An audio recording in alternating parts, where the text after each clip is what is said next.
Hello, welcome to Maurya. I am Uma Chaudhary, your psychology teacher. And आज की class में हम ग्रोथ एंड डेवलपमेंट को डिस्कस करेंगे कि बेसिकली ग्रोथ एंड डेवलपमेंट होता क्या है। ग्रोथ एंड डेवलपमेंट एक ऐसा टॉपिक है जो I think her competitive exam जो भी जितने भी कॉम्पिटिटिव एग्जाम्स होते हैं, टीचिंग कॉम्पिटिटिव एग्जाम, सब में ग्रोथ एंड डेवलपमेंट से रिलेटेड क्वेश्चंस आते ही आते हैं। लेकिन जो अभी हम कर रहे हैं वो केवीएस से रिलेटेड है। केवीएस का जो सिलेबस है उस पर बेस्ड है। तो सबसे पहले ये समझते हैं कि ग्रोथ एंड डेवलपमेंट बेसिकली होता क्या है। इसके लिए एक एग्जांपल से शुरुआत करते हैं। एक चाइल्ड था, उस चाइल्ड को एक रूम में बंद करके रखा गया फॉर 15 to 20 डेज, और उसके बाद कह सकते हैं कि उसको बहुत ही कम सोशल इंटरेक्शन का टाइम दिया जाता था। उसका जो मोस्ट ऑफ द टाइम होता था वो एक रूम में अकेले ही बीतता था। वो जितना भी उसका टाइम होता था सारा अकेले उसको स्पेंड करना होता था। तो उसके बाद में ओवर द ईयर्स देखा गया जो चाइल्ड था उसका फिजिकल डेवलपमेंट बहुत कम था, सोशल डेवलपमेंट वो भी बहुत कम था। उसे लोगों से कह सकते हैं कि उसमें लैंग्वेज डेवलपमेंट नहीं आया था। उसको लोगों से बात करना नहीं आता था कि उसको कैसे यूज़ करना है। उसको नाउन प्रोनाउन यूज़ करना नहीं आता था, लाइक कि मैं, हम, तुम, आप, यहाँ, मतलब वो ऐसे बहुत ही बेसिक से जो वर्ड्स होते हैं वो भी नहीं बोल पाता था। उसकी समझ उतनी नहीं थी। कह सकते हैं कि वो जो भी नई नई चीज़ें देखता था उसके लिए हर चीज़ एक नई अनोखी होती थी। हम फैमिलियर हैं, मोबाइल के साथ फैमिलियर हैं, कंप्यूटर के साथ फैमिलियर हैं, और भी न जाने कितनी सारी चीज़ें हैं जिनके साथ आज की डेट में हम फैमिलियर हैं। लेकिन वो बच्चा जिसने बाहर की दुनिया को देखा ही नहीं था उसके लिए हर चीज़ नई थी। इट मीन्स उसका कुछ भी डेवलपमेंट जो था वो हुआ ही नहीं था, क्योंकि वो एक ही रूम में बंद रहता था। तो कह सकते हैं कि उसका फिज़िकल जो एक्सरसाइज होती है या फिज़िकल जो फंक्शनिंग होती है वो भी नहीं होती थी। तो उस वजह से उसका फिज़िकल डेवलपमेंट था वो भी नहीं हुआ। तो ये जो चीज़ें जिनके हम बात कर रहे हैं कि वो बच्चा जो था वो बच्चा कम्प्लीटली कैसा रह गया। वो बड़ा तो हुआ पर किस तरीके से हुआ, क्या उसको कोई काम आता था, क्या वो जो बेसिक कह सकते हैं कि जो ह्यूमन का जो कैपेबिलिटीज़ होती हैं, उसके जो पोटेंशियल होते हैं, क्या वो चीज़ों को कैरी फॉरवर्ड कर पाया जो आगे जैसे कि हम कर पा रहे हैं। नहीं, क्योंकि ना उसके पास वो एक एनवायरनमेंट था, ना उसको कह सकते हैं कि डेवलपमेंट का एक वो कंटेक्स्ट प्रोवाइड हुआ जिसमें वो ग्रो कर सके या डेवलप हो सके। तो इट मीन्स जब हम ग्रोथ की बात कर रहे हैं तो हम किसी ऐसी चीज़ के बारे में बात कर रहे हैं जो कि क्या है, चेंज है। फर्स्ट ऑफ ऑल तो हम किसी भी चीज़ को समझेंगे कि ग्रोथ और डेवलपमेंट, वृद्धि और विकास बेसिकली क्या है, चेंज है। इसको हम समझते हैं। सबसे पहले ग्रोथ एंड डेवलपमेंट को समझते हैं कि ग्रोथ एंड डेवलपमेंट बेसिकली है क्या। तो सबसे पहले जो चीज़ हमें समझने की ज़रूरत है ग्रोथ एंड डेवलपमेंट में वो है कि ग्रोथ एंड डेवलपमेंट क्या है, एक प्रोसेस है। किसकी प्रोसेस है? चेंज की प्रोसेस है। Growth and development is a process of change.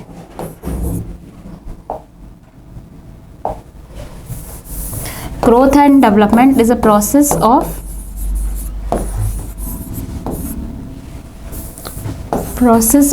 change।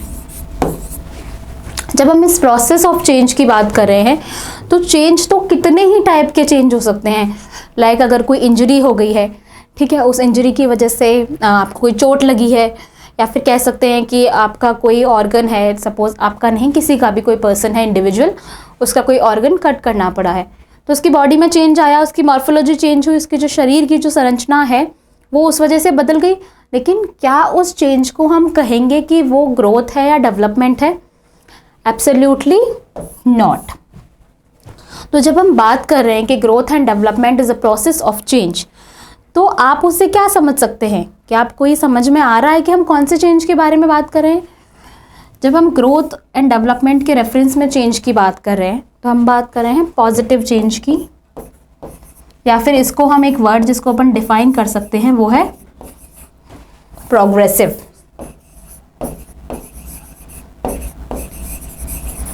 क्या होगा? प्रोग्रेसिव। तो हम बात कर रहे हैं प्रोग्रेसिव चेंज की। जब हम ग्रोथ एंड डेवलपमेंट के रेफरेंस में उस प्रोसेस की बात कर रहे हैं जो चेंज हो रही है, तो उसे हम कहेंगे क्या? Progressive change, process of progressive change, जो क्या हो, ऑर्डरली हो, जिसका कोई बेसिकली क्या हो, ऑर्डर हो। ऑर्डर से अपन क्या समझ रहे हैं? क्रम की बात कर रहे हैं कि कोई क्रम हो, कोई ऑर्डर हो। तो चेंज क्या हो, एक क्रम में है, एक ऑर्डर में हो, बेसिकली उसका कुछ ना कुछ क्या हो, सीक्वेंस हो। ऐसे नहीं है कि कभी भी कुछ भी हो रहा है, कभी भी कुछ भी स्किप कर रहे हैं। सीक्वेंस इन द सेंस कि एक स्टेज के बाद हमें पता है कि पहले बच्चा क्या होगा, इन्फेंट ही होगा, उसके बाद चाइल्ड ही होगा, उसके बाद एडोलसेंस में ही जाएगा। ये नहीं है कि इन्फेंट है और डायरेक्ट एडोलसेंस में चला जाएगा। इट मीन्स जो सीक्वेंस है वो ब्रेक नहीं होगा। तो हम जो चेंजेस की बात कर रहे हैं कि जो प्रोसेस है, growth and development is the process of change. एक परिवर्तन का एक पूरी की पूरी प्रक्रिया है ग्रोथ एंड डेवलपमेंट की जब हम बात कर रहे हैं। ठीक है, चेंज, परिवर्तन, किसकी बात कर रहे हैं, परिवर्तन की बात कर रहे हैं। तो ग्रोथ एंड डेवलपमेंट बेसिकली क्या है, अ प्रोसेस ऑफ चेंज। कौन से चेंजेस बहुत सारे टाइप्स के हो सकते हैं। लाइक आपने कोई सर्जरी करा लिया है, ठीक है, या फिर किसी और इशू की वजह से कोई इंसिडेंटल इशू हो गया जिसकी वजह से कोई चेंज आ रहा है। तो क्या वो सारे चेंजेस अपन कह रहे हैं कि वो प्रोसेस क्या होगा, ग्रोथ या डेवलपमेंट में इंक्लूड होगा? Definitely not. कोई भी रैंडम चेंज जो होगा वो डेवलपमेंट या ग्रोथ नहीं होगा। जब अपन ग्रोथ एंड डेवलपमेंट के रेफरेंस में चेंज की बात करें, इट मीन्स उसको प्रोग्रेसिव होना चाहिए। ठीक है, उसको प्रोग्रेसिव होना चाहिए। नंबर 1, उसका कुछ फिक्स ऑर्डर होना चाहिए। नंबर 2, उसका कुछ ना कुछ सीक्वेंस होना चाहिए। नंबर 3, तो जब हम इन चेंजेस की बात करें, इन परिवर्तनों की बात करें, तब अपन कह सकते हैं कि वो जो चेंज है वो क्या है, ग्रोथ एंड डेवलपमेंट है। चेंज की वो प्रोसेस जो ऑर्डरली हो, जिसमें सीक्वेंस हो, जिसमें क्या हो, प्रोग्रेस हो, उसको हम कहेंगे ग्रोथ एंड डेवलपमेंट। इसके अलावा अपन कह सकते हैं और भी चीज़ें जो अपन कहें कि वो क्या होना चाहिए, प्रिडिक्टेबल होना चाहिए। प्रिडिक्टेबल से इन द सेंस ये नहीं है कि हम हर चीज़ प्रिडिक्ट कर सकते हैं, लेकिन डेवलपमेंट एक ऐसी चीज़ है या ग्रोथ एक ऐसी चीज़ है जिसके बारे में हम प्रिडिक्शन कर सकते हैं। हम ये प्रिडिक्शन कर सकते हैं कि एक छोटा बच्चा है, एक इन्फेंट है, एक शिशु जो है, उसके 6 से 8 महीने के बीच में उसके जो टीथ्स हैं वो डेवलप होने लगेंगे। ठीक है, तो उसके जो टीथ डेवलप होने का जो प्रोसेस है वो हम उसके बारे में प्रिडिक्शन कर सकते हैं। हम कह सकते हैं कि एक 1.5 साल का जो बच्चा है, 18 मंथ्स का जो बेबी है, वो चलने लगेगा। ठीक है, चाहे वो वॉल के सहारे चल रहा है, चाहे वो खुद से चल रहा है, ठीक है, लेकिन वो कोशिश करने लगेगा। वो खुद से कह सकते हैं बैलेंस बनाने का कोशिश जो होगा, एक प्रैक्टिस जो होगा, वो बच्चा करने लगेगा। तो ये क्या है, एक प्रिडिक्शन है। एक 5 से 6 साल का जो बच्चा होगा बेसिकली वो क्या होगा, सोशल इंटरेक्शन करने लगेगा। ये क्या हुई, एक प्रिडिक्शन हुई। तो जो ग्रोथ एंड डेवलपमेंट है वो प्रिडिक्टेबल क्या हो सकता है। तो एक जो प्रिडिक्टेबल चेंज हो, प्रोग्रेसिव हो, ऑर्डरली हो, सीक्वेंसिव हो। और इसके अलावा एक चीज़ क्या है कि ग्रोथ एंड डेवलपमेंट हमेशा क्या होगा, इरिवर्सिबल होगा। कभी भी उसको रिवर्स नहीं किया जा सकता।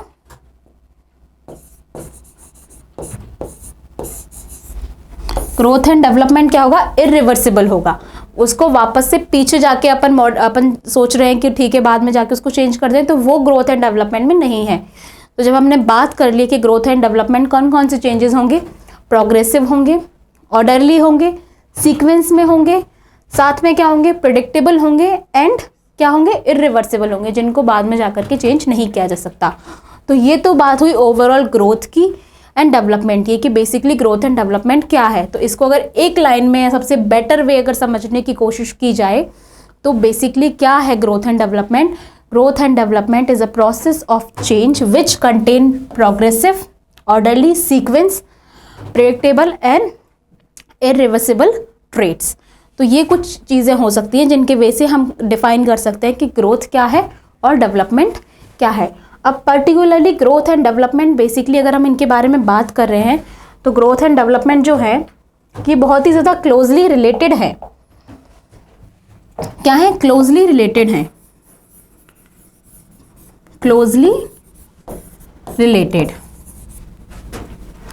क्या, growth and development and development, वृद्धि एवं विकास।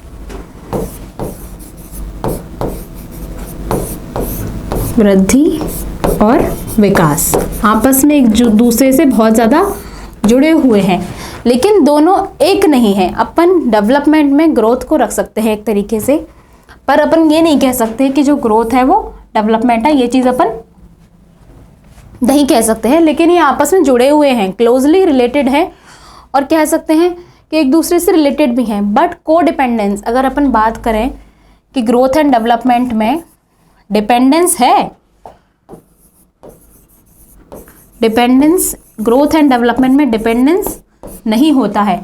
ऐसा भी हो सकता है कि ग्रोथ हो रही है लेकिन डेवलपमेंट नहीं हो रहा है, ऐसा भी हो सकता है कि डेवलपमेंट हो रहा है लेकिन ग्रोथ नहीं हो रही है। आपने ड्वार्फ जो पीपल होते हैं, बौने लोग देखे होंगे, उनका मेंटल प्रोसेस कह सकते हैं, मेंटल, सोशल, फिजिकल, कॉग्निटिव, मतलब कह सकते हैं कि उनके संज्ञानात्मक, उनकी बुद्धि में कोई कमी नहीं होगी, ठीक है, उनके समझने में, आचार व्यवहार में, बोलने में, किसी भी चीज़ में, भाषाई विकास, किसी भी चीज़ में कोई भी कह सकते हैं कमी नहीं होगी।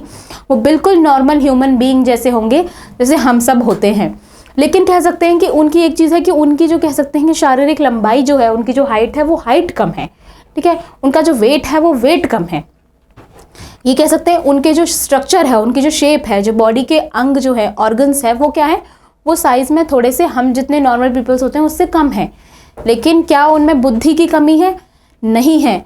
तो इट मीन्स अपन कह सकते हैं कि उनमें ग्रोथ नहीं था लेकिन डेवलपमेंट था।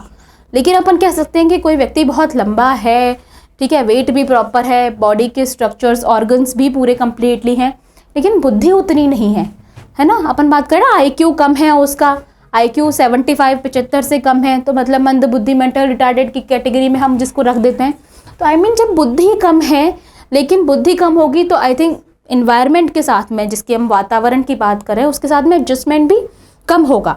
अब एडजस्टमेंट कम होगा, समायोजन नहीं होगा, चीज़ों की अंडरस्टैंडिंग नहीं होगी। एडजस्टमेंट क्यों नहीं होगा? क्योंकि समझ नहीं होगी कि करना क्या है, कैसे होगा, मैं कैसे करूं। तो ये चीज़ नहीं होगी तो कैसे होगा? कह सकते हैं नॉर्मल इंसानों जैसा नहीं होगा। लेकिन हाइट है, विड्थ है, वेट है, पूरी जो बॉडी के स्ट्रक्चर्स हैं, अंग हैं, वो जब बिल्कुल सेम है तो वो चीज़ कैसे है? मतलब ग्रोथ तो हुई है लेकिन डेवलपमेंट नहीं हुआ, वृद्धि तो हुई है परंतु विकास नहीं हुआ। तो जब उस चीज़ के बारे में हम बात कर रहे हैं या उस चीज़ को हम समझ रहे हैं तो इट मीन्स इन दोनों में क्या होता है, एक दूसरे के लिए डिपेंडेंसी, जिसके बारे में हम बात करें कि डिपेंडेंसी होगी या नहीं होगी, तो डिपेंडेंसी नहीं होगी।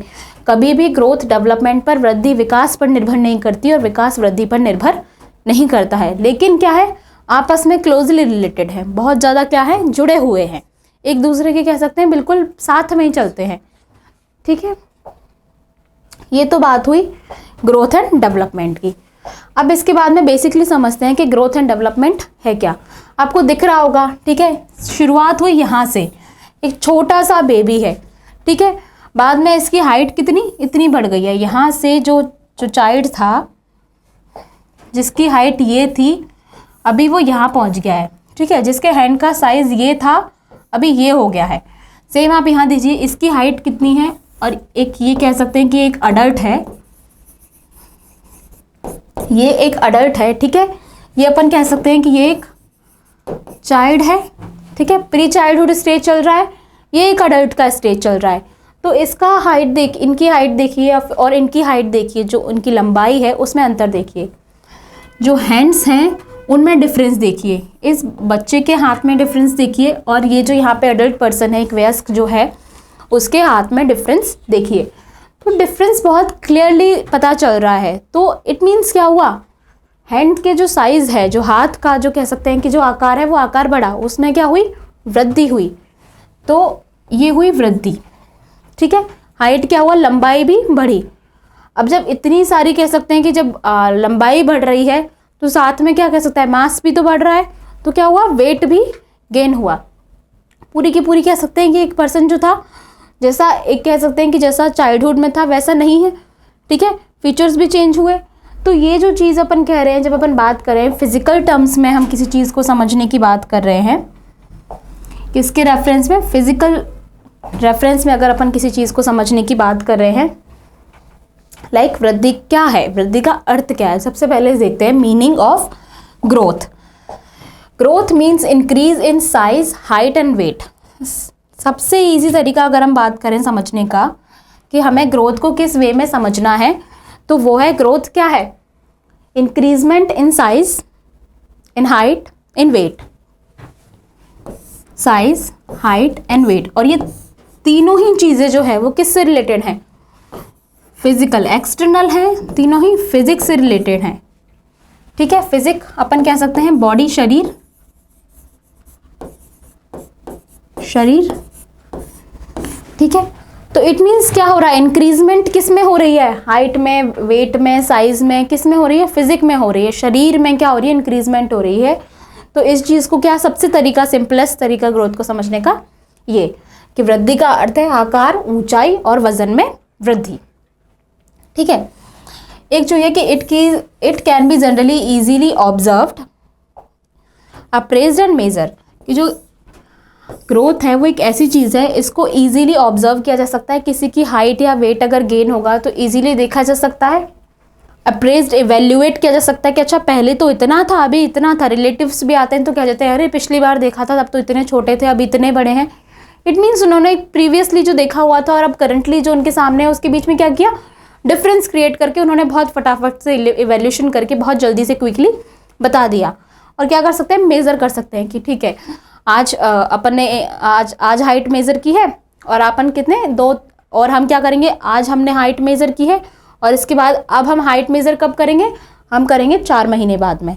तो कितना डिफरेंस आ रहा है, ठीक है, वो हो गया मेज़र। तो एक ग्रोथ एक ऐसी चीज़ है जिसको बहुत ईजीली मेज़र किया जा सकता है, ऑब्जर्व किया जा सकता है, अप्रेज किया जा सकता है।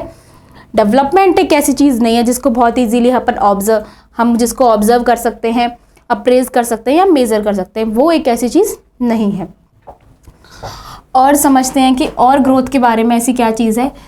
सिमिलर चीज़ जो मैंने अभी आपको एक्सप्लेन की, ग्रोथ को एक जो बेबी है छोटा सा, अपन कह सकते हैं इन्फेंसी का बहुत ही एक स्टेज कह सकते हैं कि जस्ट एक नियोनेटल पीरियड, एक नियोनेट बेबी हमारे सामने है जो जन्म से लेकर के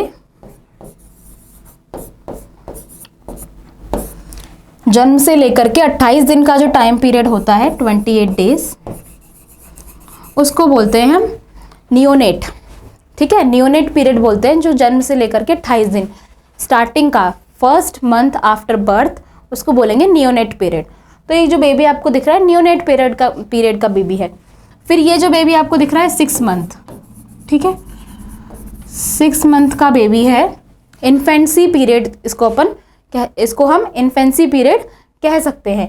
तो ये जो बेबी दिख रहा है ये इतना है। तो ये जो इतना सा जो बेबी था जो अपने हैंड्स भी मूव नहीं कर पा रहा था, ठीक है, वो कितना ग्रो हो गया है, देखिए कितना ग्रो हो गया है कि वो अपने हैंड्स जो है उनको मूव कर पा रहा है, ऐसे फेंक पा रहा है, फैला पा रहा है। पैरों को भी देखिए। इट मीन्स क्या हो रहा है, पहले मसल्स जो थी जैसा कि आप देख सकते हैं वो मूव नहीं कर रही थी, लेकिन अब क्या है, मसल्स में मूवमेंट शुरू हो गया है। उसके बाद देखिए ये जो बेबी है ये अपन कह सकते हैं कि ये जो चाइल्ड दिख रहा है ये चाइल्डहुड स्टेज कह सकते हैं अपन, प्री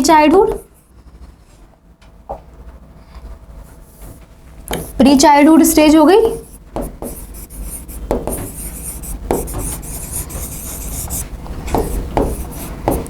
तीन से 6 साल, ठीक है। जो चाइल्डहुड का जो स्टेज है, प्री चाइल्डहुड का 3 से 6 साल। अब इसमें देखिए कि ये जो चाइल्ड है, ये जो बेबी है, ये कितना ग्रो हो गया है। और यहाँ पे कैसा था, यहाँ पर अपने पैरों पर खड़ा भी नहीं था, यहाँ अपने पैरों पर खड़ा है। और ये अपन कह सकते हैं लेटर चाइल्डहुड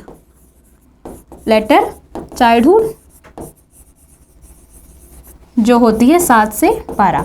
अभी ये 7 साल का सा बच्चा लग रहा है। अभी ये अपने साथ में क्या करेगा, बाकी की चीज़ें भी कर पाएगा। अब तक सिर्फ चल पा रहा था, टॉयज़ के साथ खेलता था, लेकिन अब क्या करेगा, अब दोस्तों के साथ खेलने लगेगा। इसलिए जो प्री चाइल्डहुड है उसको टॉय एज भी कहते हैं, क्योंकि यहाँ पे क्या है, ये आपको टॉय भी दिख रहा है ना। तो इट मीन्स जो प्री चाइल्डहुड स्टेज में जो बच्चा होगा वो टॉयज़ के साथ खेलता है, तो इसलिए उसको टॉय एज भी कहते हैं।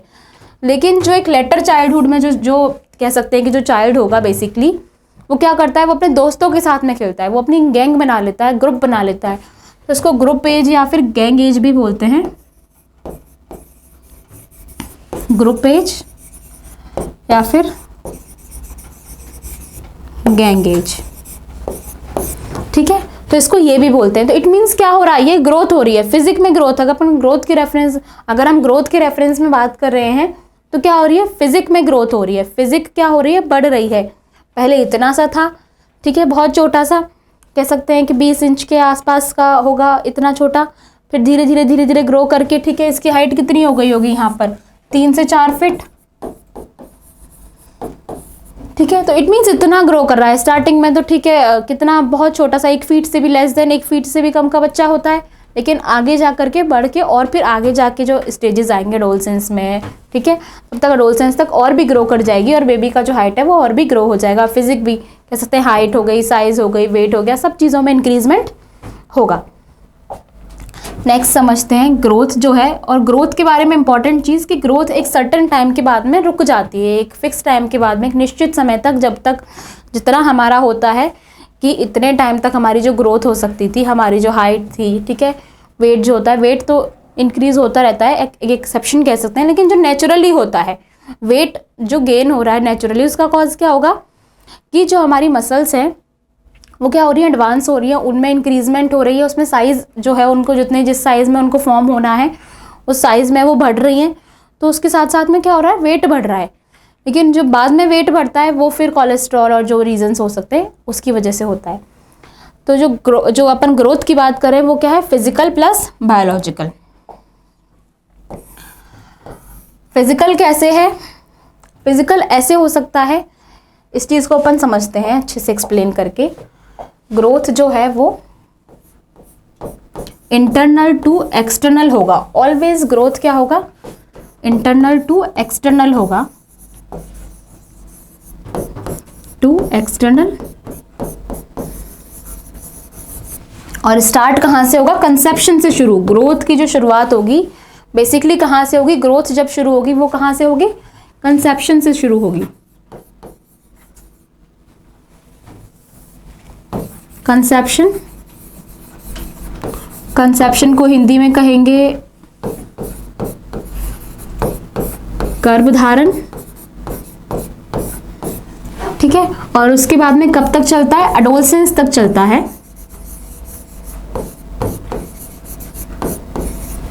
इसको हम कहेंगे किशोरावस्था।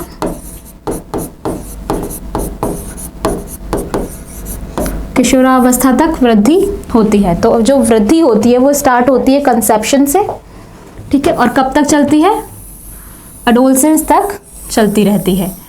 दूसरी चीज़ जो मोस्ट इंपॉर्टेंट है अबाउट द ग्रोथ, कि ग्रोथ इंटरनल से एक्सटर्नल होती है। इंटरनल अपन कह सकते हैं कि कोई भी चीज़ जो बायोलॉजिकल हो, एक्सटर्नल मतलब फिजिकल। और फिजिकल को अपन जब ग्रोथ के रेफरेंस में एक्सप्लेन कर रहे हैं तो फिजिकल का मतलब क्या होगा, फिजिकल जो यहाँ पे दिया हुआ है फिजिकल, इसका मतलब होगा एक्सटर्नल, जो बाहर से ऑब्जर्व किया जा सके, जो देखा जा सके। लाइक ये जो हैंड है इसको बाहर से ऑब्जर्व किया जा सकता है, ठीक है, हमारी जो बॉडी का स्ट्रक्चर है उसको बाहर से ऑब्जर्व किया जा सकता है। लेकिन अपन बात कर रहे हैं जब बायोलॉजिकल, इट मीन्स हम बात कर रहे हैं जब एनाटॉमी, मतलब जब हम बात कर रहे हैं संरचना को, जब हम संरचना को एक्सप्लेन कर रहे हैं कि यहाँ पर जो इंटरनल को हम रेफरेंस किस रेफरेंस में यूज़ किया जा रहा है, बायोलॉजिकल रेफरेंस में। और बायोलॉजिकल रेफरेंस को और समझने की बात करें तो एनाटॉमिकल या संरचना, कि कोई भी हमारा जो बॉडी पार्ट है उसकी संरचना कैसे। लाइक सबसे पहले अगर हम बात करें कि जो इंटरनल टू एक्सटर्नल जो हमने कहा है कि जो भी ग्रोथ होगी वो क्या होगी, बाहर, आंतरिक से बाहरी होगी, अंदर से बाहर की तरफ होगी। कैसे होगी कि सबसे पहले क्या होगा, कंसेप्शन जब होगा, ठीक है, सबसे पहले जब कंसेप्शन होगा, कंसेप्शन में क्या होगी, एक सेल बनेगी,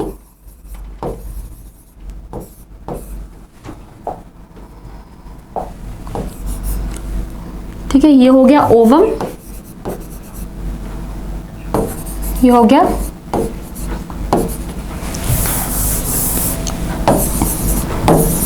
एग सेल, ठीक है, और स्पर्म सेल।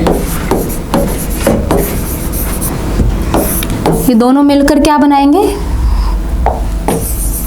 एक जाइगोट फॉर्म करेंगे,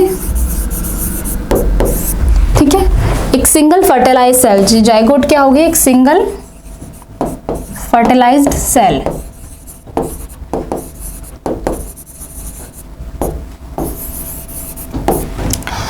जो एग सेल होगी और जो स्पर्म सेल होगी बेसिकली वो मिलकर एक सिंगल फर्टिलाइज सेल फॉर्म करेंगे, जिसको बोलेंगे हम जाइगोट।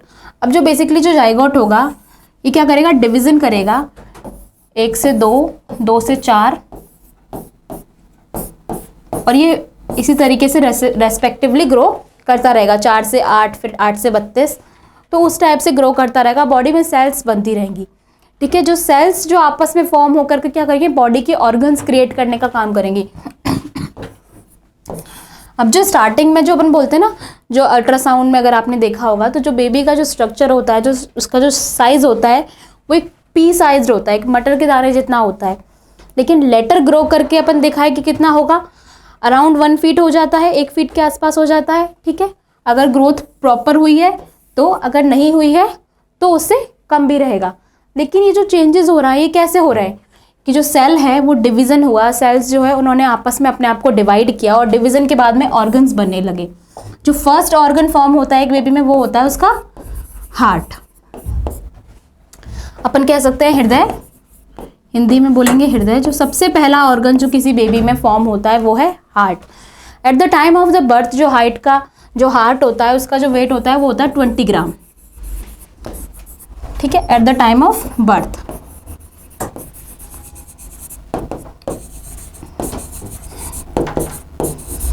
लेकिन हम जब अडल्ट के रेफरेंस में बात कर रहे हैं कि जब कोई अडल्ट होगा तो उस अडल्ट का जो हार्ट का जो वेट होगा या कह सकते हैं वो कितना होगा, 230 to 280 इन फीमेल्स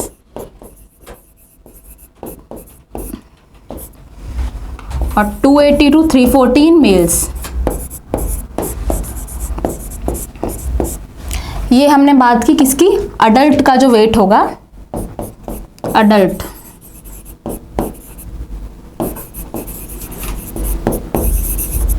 जो अडल्ट का जो हार्ट होगा उसका वेट क्या होगा, फीमेल्स में 230 to 280 और जो मेल्स होंगे उनमें 280 to 340। और जो बेबी होगा at the time of birth उसके जो हार्ट होता है उसका वेट क्या होता है 20 ग्राम। तो इट मीन्स ये क्या हो रहा है, यहाँ से 20 ग्राम से लेकर के 230 to 280 या फिर 280 to 340 जो जा रहा है, जो इंक्रीजमेंट हो रही है, ये है ग्रोथ। सिमिलरली जो बेबी एक सिंगल फर्टिलाइज सेल थी और एक सिंगल फर्टिलाइज सेल से पूरी बॉडी फॉर्म हो रही है जिसमें हार्ट्स भी है, लिवर भी है, किडनी है, ब्रेन है, जितने भी ऑर्गन्स हैं ये सब फॉर्म हो रहे हैं। तो ये क्या है, ये ग्रोथ हो रही है। इट मीन्स क्या हो रही है, increment in size, weight and height, जिसके बारे में हम बात कर रहे हैं। इसीलिए कहा गया है कि जो ग्रोथ है वो कैसे है, इंटरनल टू एक्सटर्नल है। सबसे पहले इंटरनल चीज़ें ग्रो हुई, लाइक हार्ट ग्रो हुआ, उसके बाद में ब्रेन फॉर्म होगा, ब्रेन में सबसे पहले सीएनएस सेंट्रल नर्वस सिस्टम, केंद्रीय तंत्र का तंत्र बनेगा, उसके बाद में पीएनएस पेरिफेरी नर्वस सिस्टम बनेगा।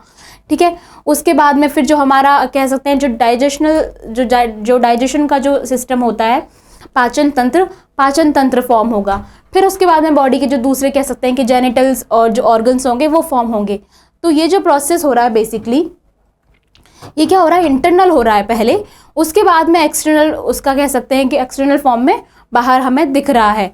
तो इसलिए कहा जा रहा है कि जो ग्रोथ है वो इंटरनल टू एक्सटर्नल हो रही है। पहले एनाटॉमिकल चेंजेस हो रहे हैं, एनाटॉमी जो है आंतरिक शरीर की जो संरचना है उसमें कुछ एड ऑन हो रहा है, उसमें ऑर्गन्स ग्रो कर रहे हैं, उसमें ऑर्गन्स फॉर्म हो रहे हैं।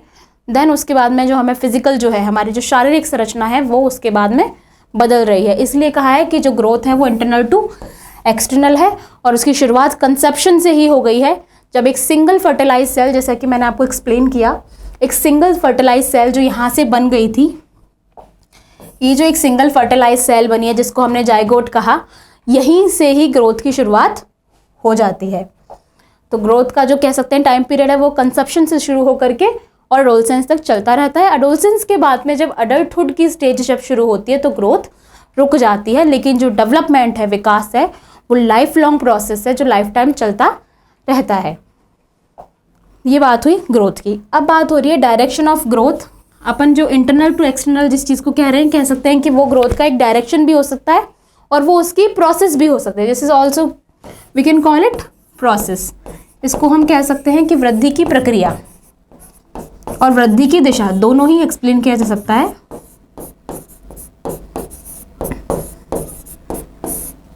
ठीक है, फिजिकल और बायोलॉजिकल कैसे है समझ में आ गया होगा।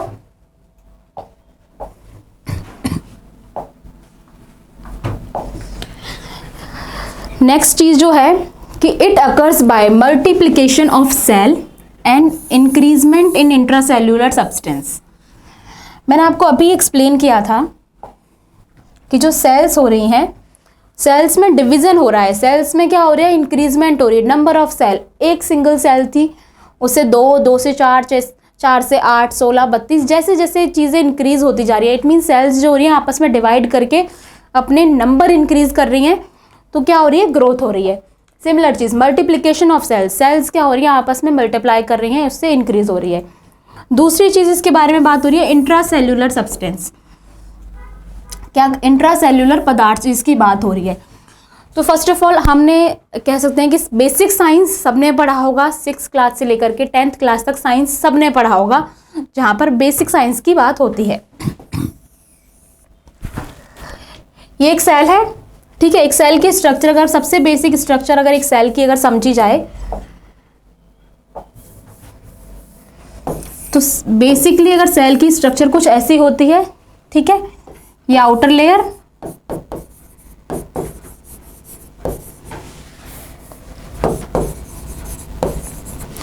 ठीक है, इसको कह सकते हैं न्यूक्लियस या केंद्रक,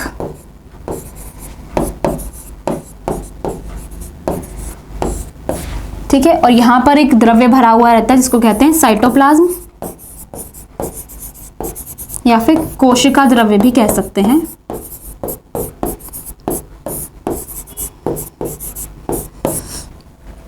तो ये जो सेल जो बन रही है, जो सेल हम जिसकी अब हमने बेसिकली सेल की एक स्ट्रक्चर ले ली है पूरी कि ये हमारे पास सेल है।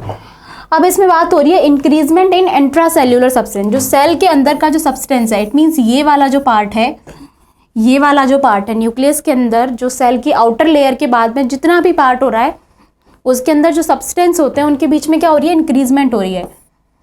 ये हो गया इसका इंट्रासेल्यूलर पार्ट, ठीक है। ये दोनों क्या हो गए,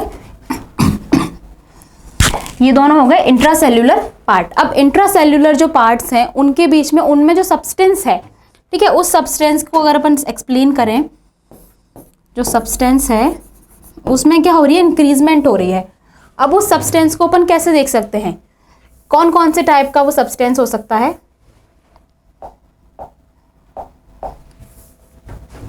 जो इंट्रासेल्यूलर सब्सटेंस है जिसकी हमने बात की थी सेल के अंदर, तो वो कौन कौन से हो सकते हैं वो सब्सटेंस, फैटी एसिड्स,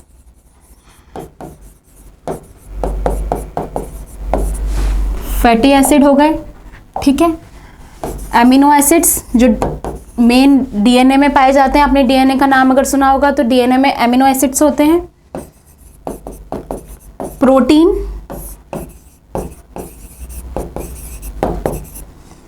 और क्या हो गया, लिपिड, क्योंकि मोस्टली जो सेल बनी हुई होती है उसकी जो एक्सटर्नल स्ट्रक्चर होती है वो लिपिड की बनी हुई होती है। सेल में fatty acids, amino acids, protein, ये सब जितने भी ये हैं ये सारे पदार्थ होते हैं, ये सारे सब्सटेंस जो होते हैं, ये सारे के सारे सब्सटेंस, ये क्या है, सब्सटेंस हैं, सब्सटेंस पदार्थ, ठीक है। और ये किस में मिल रहे हैं, सेल में मिल रहे हैं, क्योंकि जिस चीज़ की हम बात कर रहे हैं, जिसमें हम ये एक्सप्लेन कर रहे हैं, ये जो क्या है, ये एक सेल है, कोशिका है। तो यहाँ पे कहा गया है कि इंक्रीजमेंट इन इंट्रासेल्यूलर सब्सटेंस, जैसे जैसे सेल ग्रो करेगी उसके अंदर के जो सब्सटेंस हैं, जैसे हमने बात की ये हो गई वो substance, fatty acids, amino acids, protein, lipid, ये सब्सटेंस क्या होंगे, इनमें भी इंक्रीजमेंट होगी, तो उसको कहा जा रहा है कि ग्रोथ हो रही है। तो multiplication of cell and increment in intracellular substance, उसको हम क्या कहेंगे, ग्रोथ कहेंगे। ग्रोथ को एक्सप्लेन करने का एक न्यू वे कह सकते हैं कि ग्रोथ क्यों आ रही है। ग्रोथ जो है उसके आने का जो रीज़न है, growth occurs by multiplication of cells, cells में मल्टीप्लिकेशन हो रहा है, कोशिकाओं में क्या हो रहा है, गुणन हो रहा है, और उसके साथ में जो इंट्रासेल्यूलर सब्सटेंस, जो सेल के अंदर जो सब्सटेंस पाए जाते हैं, जो फैटी एसिड्स, अमीनो एसिड्स जो हैं, उन सब्सटेंस की वजह से जो ग्रोथ हो रही है वो ग्रोथ हो रही है। इसके बाद में जो है, growth is quantitative along with body. जो ग्रोथ होती है वो क्वांटिटेटिव होती है, क्वांटिटेटिव इन द सेंस कि नंबर्स में होती है। उसको क्या कह सकते हैं, उसकी कोई मात्रा हो सकती है। जब अपन हाइट की बात कर रहे हैं तो हाइट एक मात्रा में हो सकती है, लाइक 5.3, ठीक है, 2.3 फीट इंचेस। तो ये क्या हो सकती है, बेसिकली जो ग्रोथ अपन कह सकते हैं कि जो ग्रोथ है वो क्या हो सकती है, क्वांटिटेटिव हो सकती है, उसकी मात्रा हो सकती है, और उसको मापन किया जा सकता है, किसमें, क्वांटिटेटिव मेजरमेंट उसका किया जा सकता है। वेट है उसको भी मेजर कर सकते हैं, ठीक है। शेप अगर चेंज हो रही है, उसमें साइज इंक्रीजमेंट हो रहा है तो उसको भी चेंज को क्या सकता है, इजीली मेजर किया जा सकता है। तो ग्रोथ जो होती है वो बेसिकली क्वांटिटेटिव होती है, लेकिन डेवलपमेंट वहीं क्वांटिटेटिव एंड क्वालिटेटिव दोनों होगा। इसके बाद में the pattern of physiological growth is similar for all people. अगर अपन बात कर रहे हैं ग्रोथ के पैटर्न की, फिजियोलॉजिकल जो ग्रोथ का जो पैटर्न होगा वो क्या होगा, सिमिलर होगा सभी पीपल्स के लिए। लाइक जितने भी ह्यूमन बीइंग है, जो भी ह्यूमन बेबी होता है, इसकी टेंडेंसी होती है कि जब वो 2-3 साल का हो जाएगा चलने लगेगा, ठीक है। तो ये उसकी जो टेंडेंसी है, उसकी जो प्रवृत्ति है बेसिकली ये उस सब में ही होगी। और जब चलने लगेगा तो इट मीन्स उसकी लेग्स उतनी कैपेबल होनी चाहिए, उतनी उसमें ग्रोथ होनी चाहिए, साइज इंक्रीजमेंट होना चाहिए, ठीक है। तो ये जो प्रोसेस है ये ऑल ह्यूमन बीइंग, वो चाहे कहीं भी हो, उनमें सेम होगा। जो इन्फेंट है, जो एक बेबी है at the time of the birth baby, वो बाद में क्या करेगा, ग्रो करेगा। और 2-3 साल बाद अपन देखेंगे तो वो ग्रो करके जो जैसा पहले था at the time of the birth था, उससे लेकर के बाद में बहुत चेंज हो जाता है। तो इट मीन्स ये जो चीज़ है ये सभी बेबीज़ में होगी, चाहे वो वर्ल्ड के किसी भी कॉर्नर में वो बेबी क्यों नहीं हो। तो इसलिए कहा गया है कि जो ग्रोथ का जो पैटर्न होगा, जिस तरीके से ग्रोथ आएगी कि ठीक है, सबसे पहला जो चीज़ होगी एक बेबी में होगी कि वो अपनी नेक स्टेडी करना सीखता है। लाइक उसकी जो नेक होती है, पहले वो कैपेबल नहीं होता कि खुद से उसको संभाल पाए, लेकिन जैसे वो ग्रो करता है उसकी जो नेक होती है सबसे पहले ग्रो करती है, उसकी जो बोन होती है उसमें एडवांसमेंट आएगी, वो कैपेबल होगी, तो सबसे पहले अपनी नेक स्टेडी रखना सीखता है। तो जो नेक में जो ग्रोथ हो रही है सबसे पहले, तो सभी बेबीज़ में यही चीज़ होगी। उसके बाद में जो टीथ है, बेबी के टीथ आने लगते हैं उसके बाद में 6 to 8 मंथ। तो ये चीज़ सभी बेबी में सिमिलर ही होगी, चाहे वो इंडिया में हो, चाहे वो अमेरिका में हो या साउथ अफ्रीका में हो, कहीं भी हो। तो ग्रोथ जो होगी वो सभी पीपल्स के लिए क्या होगी, सभी चिल्ड्रंस के लिए, सबके लिए क्या होगी, सिमिलर होगी। लेकिन जो रेट होता है वो वेरी कर सकता है। लाइक किसी में अगर कोई बेबी है, उसके अगर जो टीथ हैं वो 6 मंथ में आ रहे हैं, किसी के 8 में भी हो सकता है, किसी के हो सकता है 5 में भी आ जाए। लेकिन जो टाइम पीरियड जो है, कह सकते हैं कि इतने ही टाइम के आसपास आ जाएंगे, वो एक चीज़ है कि वो सिमिलर ही रहेगी। लेकिन थोड़ा बहुत जो टाइम है, जो रेट है, वो वेरी कर सकती है। तो जो कहा गया है कि जो ग्रोथ है उसका पैटर्न होगा सबके लिए सिमिलर होगा, लेकिन रेट वेरी कर सकती है। अलग अलग लेवल पे अलग अलग हो सकता है, ग्रोथ के स्टेजेस भी अलग अलग हो सकती हैं। फिर ग्रोथ सबसे ज़्यादा रैपिड कब होगी, ग्रोथ का जो कह सकते हैं कि जो स्पीड होगी वो सबसे ज़्यादा कब होगी, तो सबसे ज़्यादा जो ग्रोथ होगी, रैपिड होगी, वो एट द प्री नेटल जो पीरियड होगा उसमें ग्रोथ सबसे ज़्यादा रैपिड होगी। सबसे तेज़ी से जब ग्रोथ होगी, वृद्धि होगी, वो प्री नेटल पीरियड में होगी, जिसको हिंदी में बोलेंगे प्रसव पूर्व अवस्था। फिर उसके बाद सेकेंड जो स्पीडी जो सबसे रैपिड ग्रोथ होगी वो होगी इन्फेंसी में, जिसको बोला है शैशवा अवस्था। और उसके बाद जो तीसरा है वो है एडोलसेंस। उसके बाद अपन कहें कि जो चाइल्डहुड है उसमें जो ग्रोथ रेट जो होगी, कह सकते हैं कि स्लो होगी, स्लो ग्रोथ, ठीक है। और जो एडल्टहुड होगा उसमें क्या होगी, मिनिमम, या तो सबसे कम या फिर बिल्कुल भी होगी ही नहीं। फिर एक चीज़ जो मैंने आपको ऑलरेडी एक्सप्लेन कर दी है, growth stops after a certain period. जब अपनी मेच्योरिटी तक पहुंच जाते हैं, जिस ऑर्गन में जितना एडवांसमेंट, जितना डेवलप होना होता है, जब वो हो जाता है तो उसे एक कह सकते हैं कि एक सर्टेन स्टेज के बाद में ग्रोथ अपने आप रुक जाती है। जब परिपक्वता तक पहुंच जाते हैं उसके बाद में जो ग्रोथ होती है एक निश्चित अवधि के बाद में रुक जाती है।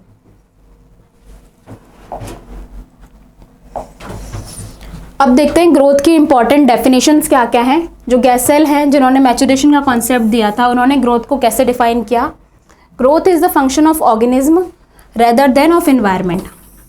जो अर्नोल्ड गैसेल थे उन्होंने क्या कहा था, जो ग्रोथ है वो ऑर्गेनिज्म, किसी जीव का फंक्शन है, न कि एनवायरनमेंट का। इन्होंने इस चीज़ को ऐसे एक्सप्लेन किया कि जो ग्रोथ होती है वो इंटरनल होती है, फ्रॉम विद इन, न कि एनवायरनमेंट से होती है।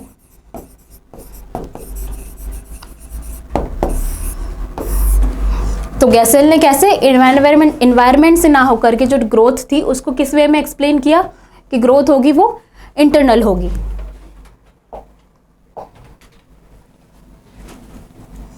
तो आज की क्लास में हमने ग्रोथ का कॉन्सेप्ट डिस्कस किया कि बेसिकली ग्रोथ है क्या, ग्रोथ को समझा, ग्रोथ के प्रिंसिपल्स, कैरेक्टरिस्टिक्स मेन क्या हो सकते हैं, उन चीज़ों को हमने जाना। नेक्स्ट क्लास में हम डेवलपमेंट के टॉपिक पे बात करेंगे कि बेसिकली डेवलपमेंट क्या है, उसकी डेफिनेशंस क्या हैं, कॉन्सेप्ट क्या हैं और मेन डेवलपमेंट के कैरेक्टरिस्टिक्स क्या होते हैं, साथ में मैच्योरेशन को भी डिस्कस करेंगे। अगर आपको क्लास पसंद आई हो तो प्लीज़ कमेंट करके बताएं एंड शेयर कीजिए। Thank you.